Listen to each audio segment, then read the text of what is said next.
Chapter 49. When Mary awakes the next morning, there is a note duct taped to the pillow on Warble's side of the bed. Warble couldn't find any safety pins, and he always has a roll of duct tape with him wherever he goes. The note reads, Mary, at the tailor's. Back soon. Signed, the Colorblind Chameleon. Mary lies in bed a while longer, staring at the note. She reads it over again, slowly, but still can make no sense of it. The Colorblind Chameleon. Why did Warble sign the note that way? And why would he go to a tailor? I've never known Warble to go to a tailor. He's not exactly the GQ type of man. Mary gets up, and even though the maid will come in later, makes the bed. She doesn't want the housekeeper to think she's sloppy or lazy. Mary showers and dresses, then descends the single flight of stairs to the hotel restaurant to have a bite to eat and read the newspaper. After ordering baking powder biscuits and orange juice, Mary opens the Calaveras Enterprise to see if there's anything new and interesting. Just as she begins reading an article about a man falling into an abandoned mine shaft near Copperopolis, Mary's food arrives.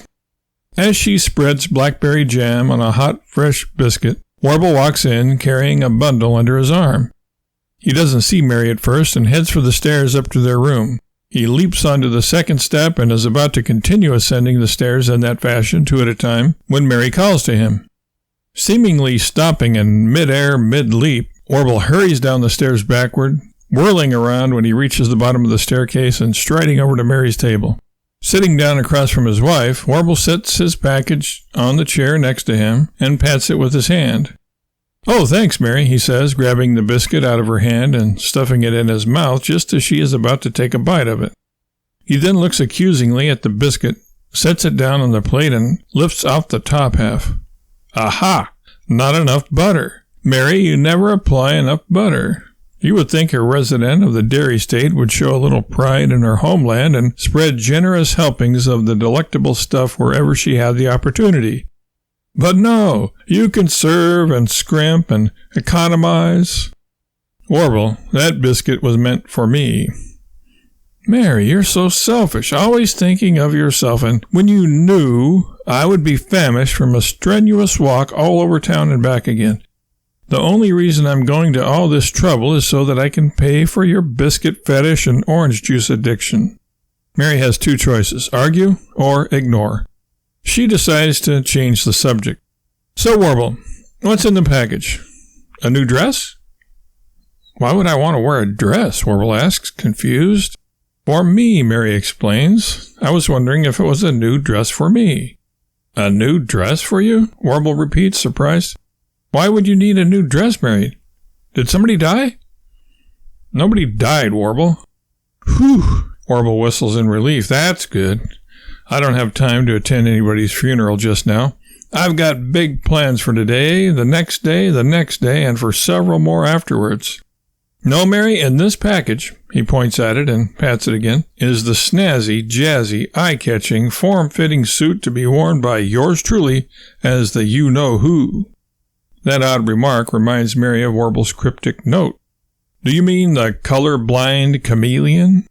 Warble practically jumps out of his chair. He clamps his hand over Mary's mouth and whispers hoarsely, even though there is no one else in the room, "Shh! Never reveal my secret identity." Warble slowly removes his hand from over his wife's mouth and sits back down. The you-know-who, Warble says, will restore men's faith in the basic goodness in human nature and make everyone proud of living on the same planet as he. People will swarm to see him, to bask in his glow. Women will swoon if he simply smiles at them. Yeah, right, Warble, Mary says sarcastically, unconvinced. Who's going to take someone with such a crazy name seriously? Crazy name? Warble repeats, incredulous. Crazy name? What you call crazy, I call evocative. Maybe if I reveal to you the meaning of the name, you will understand its import and appreciate its depth of meaning and significance. Lay it on me, Warble, Mary responds, her head in her hands. She knows she's going to hear it all anyway, so she may as well get it over with. Mary, the Warble catches himself as he almost repeats the name in public within earshot of anyone who happens to be well hidden and eavesdropping or possibly listening in on some kind of surveillance apparatus. The you-know-who will even help people wearing color combinations he doesn't care for, such as orange and pink. And he's like a chameleon in that he can adapt to any circumstance in order to come to the aid of damsels in distress and other likely candidates. That's nice, dear, Mary replies.